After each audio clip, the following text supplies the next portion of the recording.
Part two, me taking a rapper's side chick on a date, and her being a rapper's side chick was the most normal thing about her. If you didn't see part one, it's on my page, but basically we went to dinner, and she told me all these wild things, including her being a rapper's side chick, and now that dinner's done, I offer, like, let's go to a bar.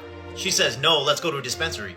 I'm like, okay, fine, like, I'm down. I wasn't really planning on smoking tonight, but whatever, let's do it. The dispensary is, like, 25 feet away, like, we literally have to cross the street. She's in high heels, she takes them off, runs across barefoot on these nasty ass New York streets through traffic. I'm thinking I'm seeing prime Christian McCaffrey, dude. The way that this girl is just literally standing on the other side of the street like, what? Eventually we get inside the dispensary and I walk up to the front and I'm like, yo, do you have... And he's like, yes, but is your girl good? I turn around, remember, it was really cold outside. I turn around and she's in a full fetal position on the ground, shivering. I walk up to her and I'm like, yo, are you good? Like, what, do you want my jacket? I give her my jacket and I'm like, what? I walk back to the front.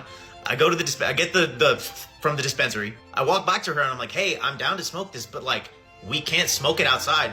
It's super cold and you almost just died being out there for like 30 seconds. Immediately, without hesitation, she goes, let's go back and smoke at your place. Keep in mind, when I took a 35-minute Uber all the way to this date today, I expected to take a 35-minute Uber back alone. I did not expect to have someone in the car with me. But I'm like, all right, like I gotta go home eventually, and I'm not standing outside and doing this, like it's really cold. So I call the Uber, and while the Uber's coming, we're passing the thing back and forth. We finished 99% of it when the Uber pulls up. She gives me the last little piece. I get in the Uber, and I throw it outside to a trash can, and I miss, naturally. I just hear her go, no! And I'm thinking to myself, like, oh, damn, this is like an environmentally conscious girl. That's kind of hot.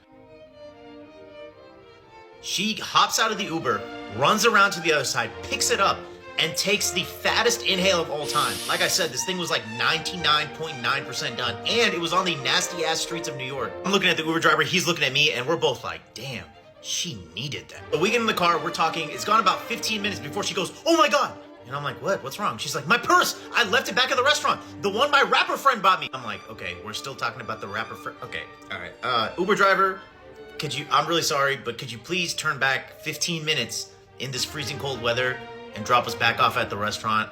She forgot her purse. We get to the front of the restaurant, and before she gets out of the car, she goes, oh. And I'm like, what? And her bag was just tucked underneath the driver's seat where only she could see, like you couldn't see it from my view. And she pulls it out and she's like, I had it this whole time.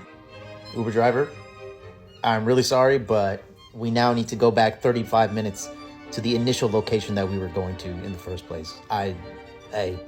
Keep in mind, I'm also fried, dude. Like, I'm just, at this point, I'm like, bro, get me indoors. Like, I need to just be in a familiar setting in my house. So we yap for about 35 minutes. It's great. She's telling me how much of a great time she's having. I'm honestly, like, small things aside, I am also having fun. She's a cool person to hang out with. We get to my place. My roommate is sitting at the dinner table. She walks up to him and she pets his head. He has curly hair. She pets his head. And he looks at me, I look at him, and I'm like, bro, I didn't even know she was I did not expect her to be here. Don't even no questions, Your Honor. Eventually, my roommate goes to his room, and I'm like, all right, let's pick a movie to watch. We eventually pick a movie. We're sitting there watching it. It's got about 2 minutes. Like, we haven't even gotten past, like, the opening credits. She looks at me, and she says, I need to throw up. Sorry, what was that? What was that? It must be me. I must be hard of hearing, because I know you did not just say, I need to throw up. I take her to the bathroom, and I watch her throw up in my toilet. Remember, she told me she could drink and smoke. We've done both. We haven't even drank. We had one bottle of soju. We did smoke, I guess, and she's now throwing up in my toilet. So I'm like, hey, like, let's get you home. Like, this doesn't need to continue. Like, let's get you home safe. I'm going to call you Uber back. Don't worry about it. I put her in the Uber, and before I close the door, I'm like, hey, text me to get home safe. I never get a text back from her, and I'm like, okay, fine.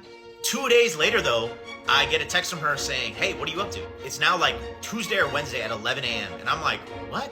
I'm working. I'm trying to get this money. What do you mean? She's like, I just got fired from my job. Well, actually, I quit so that they would, like, you know, give me severance and, like, pay for my whatever. And I'm like, okay, what's up? That's nice. So what do you want? What are you talking? What are we doing here? She's like, let's go get a drink. And I'm like, bro, what? Also, I'm like, lady, how many guys did you send this text to right now? How many people are you fishing for? Did the rapper get this text? How many people are you sending this text to hoping somebody just takes you out for drinks at 11 o'clock on a Tuesday? Regardless, I'm like, hey, I can't. Like, I'm not going to do that. And, like, so that was, like, the last time we ever communicated. But I did follow her on Instagram on the day of the date, like, at dinner. And I noticed that although she didn't become a stripper, she did immediately, like, after our date, start an OnlyFans. That's when I was like, all right, lady, like, we don't need to be following each other. We don't need to be, like, this, nobody needs to know that this date even happened. Except now all of you know. So, I hope you enjoyed that.